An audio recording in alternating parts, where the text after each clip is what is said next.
I did peek at the news today, and I figured I would speak with you for a minute or two about the news. I mean, I know it's sick. I mean, I've been watching it all my life since I'm a kid. The Late Show, the early show, da da da da da da da da da da da da da da da. But I never knew how twisted the media was. They show a guy that Trump threw out of the country, rightfully so, deported, with gang markings on his hands, MS-13, and the fucking schmuck from CBS News sits there and says it's not gang markings, it's photoshopped. Now, how much crazier does it have to get that the mainstream media actually takes the side of a gang member over the president to show you how sick these people have become? That was A. Now, there are other things in the news that were not worth talking about. I mean, to me, that was the biggest piece of news. That this schmuck in the news would sit there and keep repeating it's contested that he's not a gang member, is a gang member. What are you, crazy? Yes, liberalism is a mental disorder. Someone I know wrote that book in 2005. Only now it's a dangerous mental disorder, really dangerous.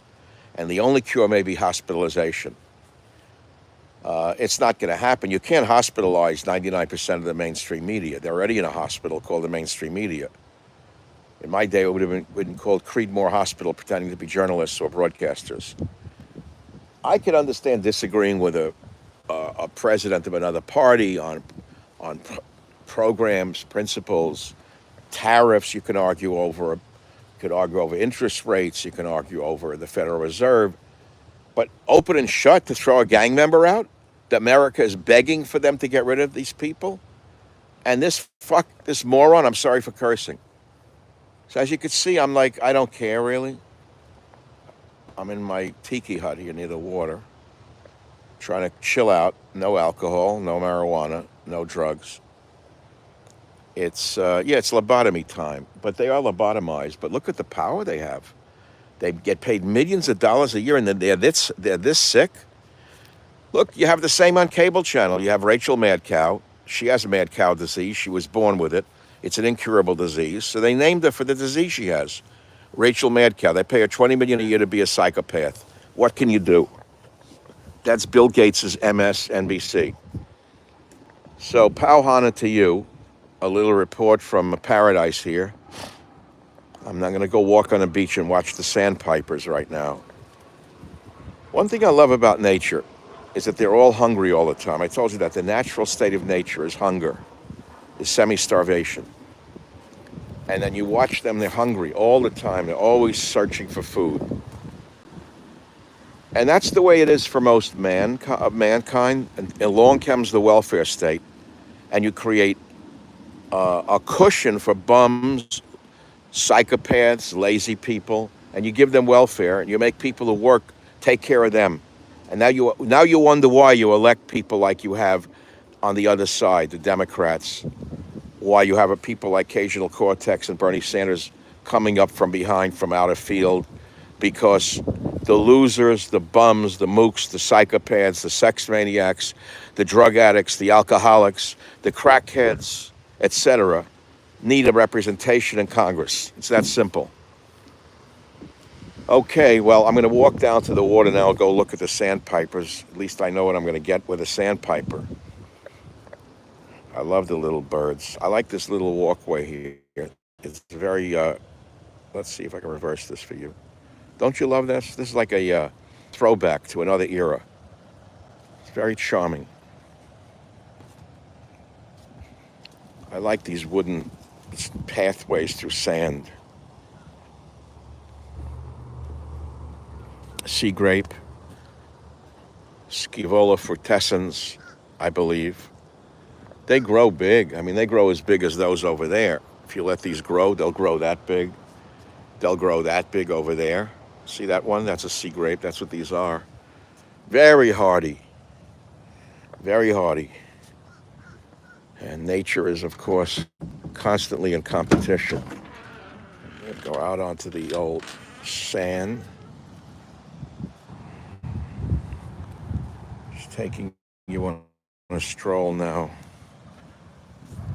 Very nostalgic. People like beaches. I'm not a beach person, but here I am, and I'm not complaining about it. I know you want me to. Here we are. I went from the Pacific now to the beautiful Atlantic. Very rough. You won't be able to hear me now. I'm going to have to turn it off in a minute. But we've had wonderful, wonderful rough weather. I'm sleeping with the windows and doors open all night. Cleared out my brain. My sinuses are clear from California. Poison. Never been so sick in my life. 3 straight months. Everyone I know is sick. Strong people, Mexicans, Caucasians. Everyone's sick in Northern California. There's something in the air over there. But here we are. I don't think you'll be able to hear me in a minute. I should have brought the mic and the receiver. Would have been better. All you're going to hear is the wind. This nice, no tourists. What do I need an island for? I should be on an island. I've had enough years on islands alone. Like Robinson Crusoe, Savage. I don't like being alone. So, we'll go look at a sandpiper. And then I'm going to say goodnight and good luck, because you're going to need it.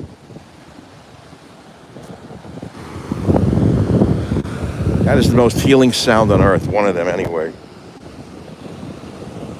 Just constant. Who doesn't love that? I don't see if my friend the Pipers are out tonight. I think I'm a little early before cocktail time. They're very much on time at sunset, and the sun is still pretty high in the sky here. So they haven't timed it out yet. Boy, are they keenly tied into the tides. There aren't any out running through the surf, so we're not going to see any. So I talked to God today. God answered me. You can laugh at me if you want. I'm not going to share the prayer nor the answer.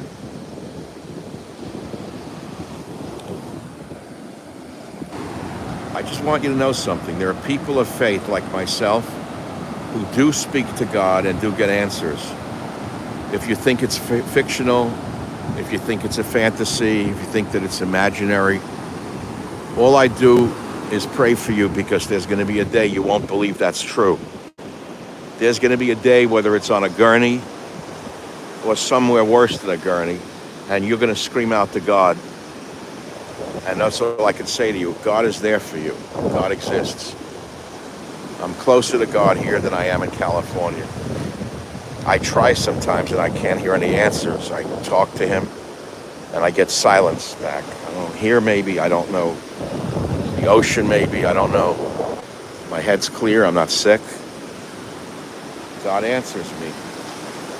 Does he answer my prayers? That's a separate story. I didn't say he answered my prayer that I made. I said I spoke to God and God answered me.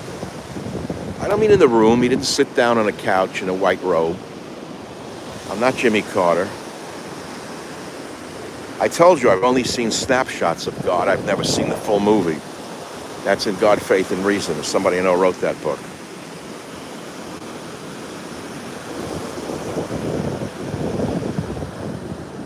Here we are. Nothing more to say other than God is great.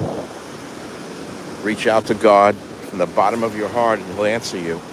But you really got to ask him from here. You got to ask from here. You can't just do it from here, read the book or read the words. You got to speak from here. You got to cry out to God. God wants us to cry out from here. Cry out. Nice jet. God is there. I'm going to jump up on the beach. I didn't plan on it, what I was going to speak. I figure I'm walking with you like you're holding my hand. I'm holding your hand. I just told you something that I wanted you to hear that has no direct meaning to anyone except to yours truly.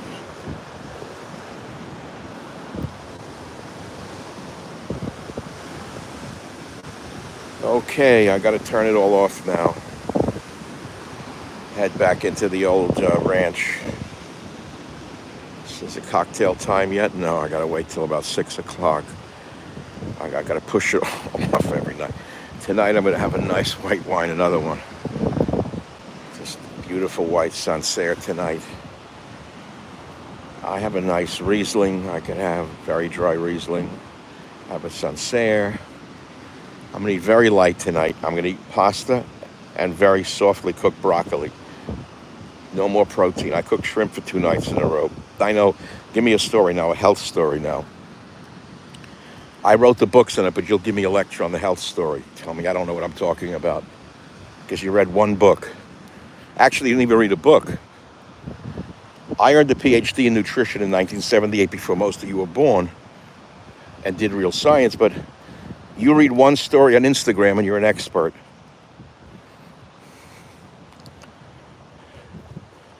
Okay. Pasta. Love pasta. Love vegetables. I love wine. Love garlic. Love onions. And that's it. I eat almost no meat. Don't tell me Jordan Peterson eats a steak a day. Come on, the guy has no at all in nutrition. And most of these people won't live to 60, 70, 80. They won't make it. They put on Instagram right away, 18 million people go buy a steak. I can show you one study after another on the dangers of an all-meat carnivore diet. I don't care if you look good on it now. It means nothing to me.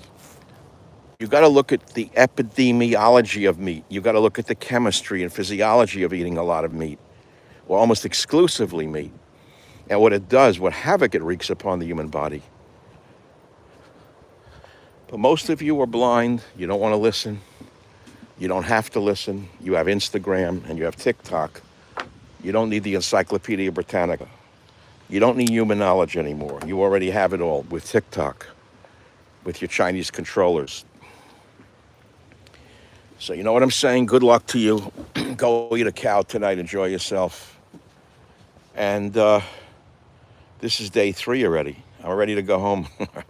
It's Wednesday. I thought I was going to stay 3 months this time, but it happens every time. Okay, I got here like Monday night.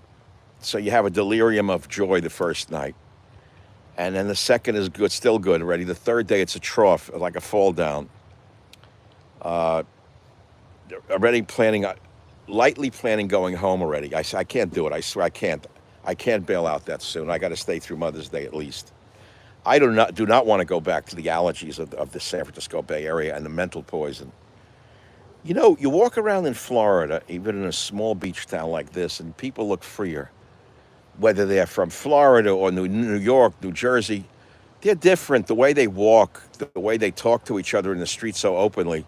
You know you're in a free state. You go back to California, anyone's like, Mom. They're all afraid to say one word to each other for fear someone will overhear them and report them to the thought police. Unbelievable. Everyone's so controlled. And then there's sneaks to the left. You turn your back, they're keying a Tesla. You turn your back, they're peeing on something. I mean, they're sickos. They're all sick. Key a Tesla, march outside a Tesla showroom. If Edison were alive, they'd be marching against light bulbs, these people. They're so stupid. Yeah, they would say Edison's a bad guy because he invented the light bulb. Mental cases. So I sit here and watch the world go around. I have certain stabilizing forces in my life after all these years, and one of them is prayer. I do not have to go into a house of worship. I have to get into the state where my prayers are heard, and that takes a while to do. It took me 3 days to get myself centered enough to do a certain ritual that is prevalent in my religion called tefillin, which I don't want to exhibit to you and make it a show of it like it's some primitive thing in a museum. And then you talk to God and you wait for an answer. And if you don't hear an answer, you keep doing it and holding it and talking to God, and you get an answer. And maybe you won't get an answer. Maybe you're dead to God. Maybe you are dead to God. I'm not. See, this is the difference. Maybe you are dead to God. Maybe God turned his back on you because you turned your back on him. But you're going to turn because suddenly you decided you want to talk to him. He's supposed to answer you? Maybe this is what I've figured out. People say, well, I tried to pray and I heard nothing, so I never prayed again. Well, maybe because you turned your back on God so long ago with cynicism, and God said, "Okay, you don't need me. Goodbye." It's like a date now, and when you want your date back, he's busy. He's busy. He's got a lot of different galaxies to handle right now. So what I'm saying is, you got to stay tuned in for a very long time to get turned on again, and to have him get turned back on to you. That's what I think. I think that you need to stay tuned into God regularly, not, oh, I'm going to pray today, and I heard nothing, so I'm not praying anymore.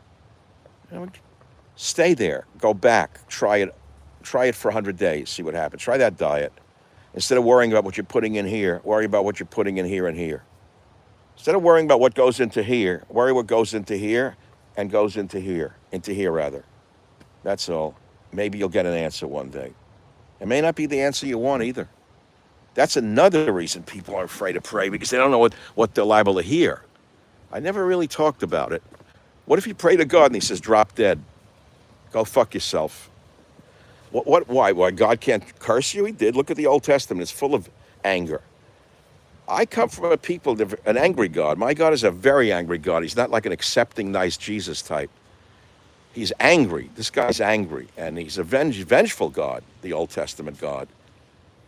So you screw with him, he's going to get even with you, one way or the other.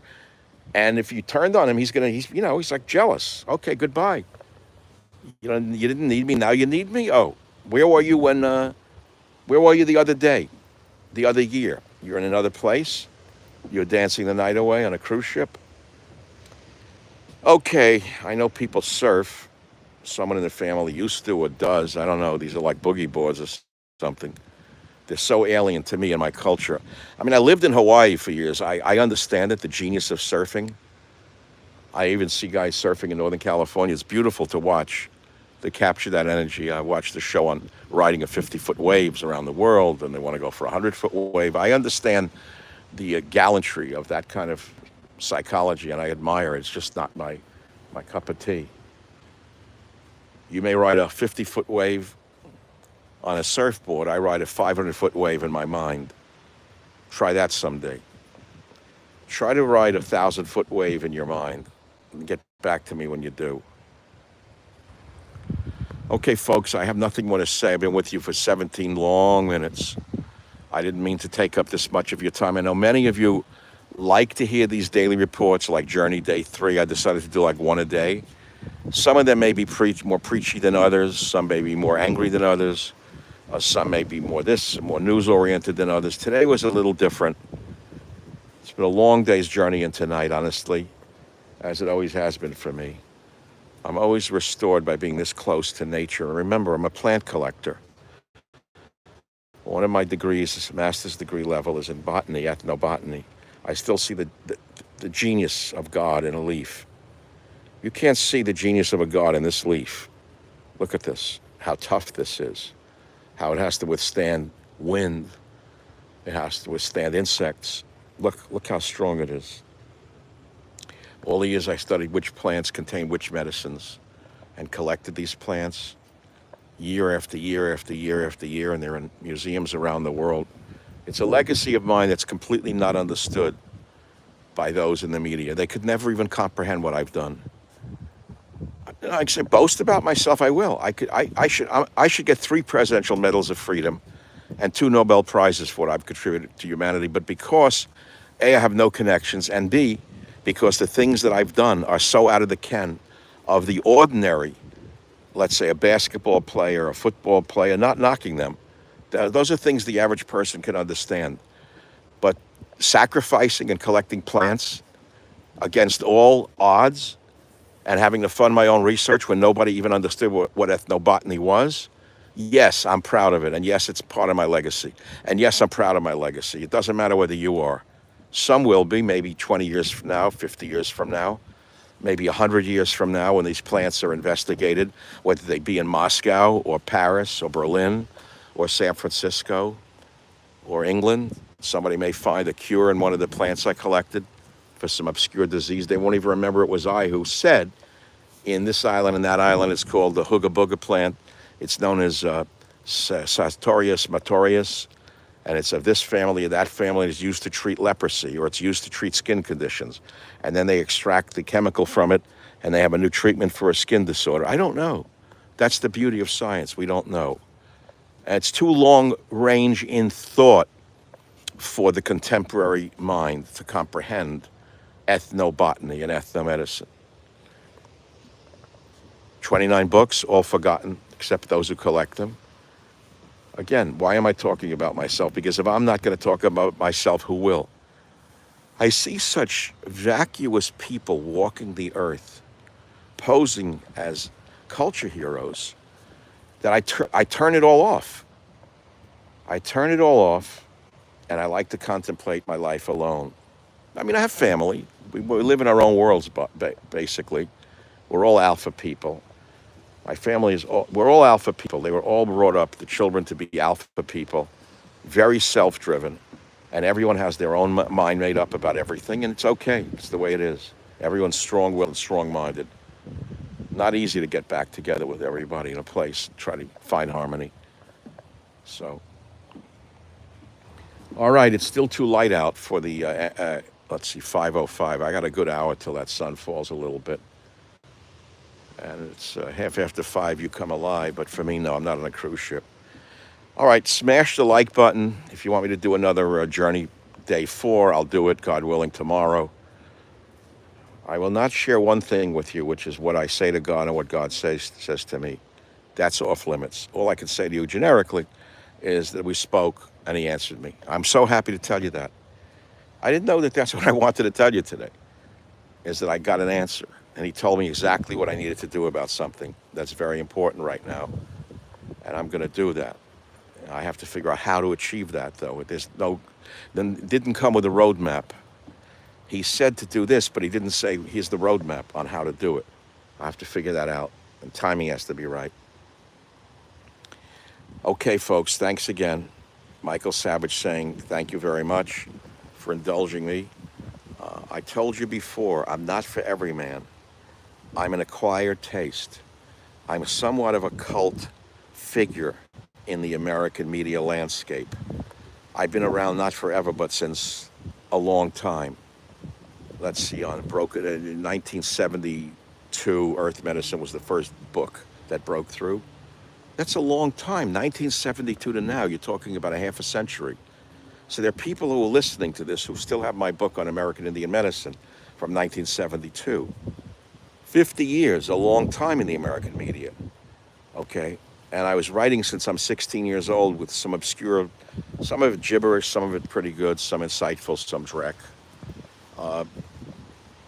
I don't know how much longer anyone has. I don't know how much longer I have. I don't feel like I'm at the end of the road. I have certain medical issues that I have to deal with on a daily basis that tend to remind me of my the mortality on Earth. It's like parts break in the human machine, and you heal them the best you can, and you go on. And as I think it was Jung who wrote it. No, I think it was Freud who wrote that if you wake up one day and you find out you have only one arm and one leg, crawl on that one arm and one leg. Now, that's a great piece of advice for people who are listening to this who have psychological damage or psychological pain.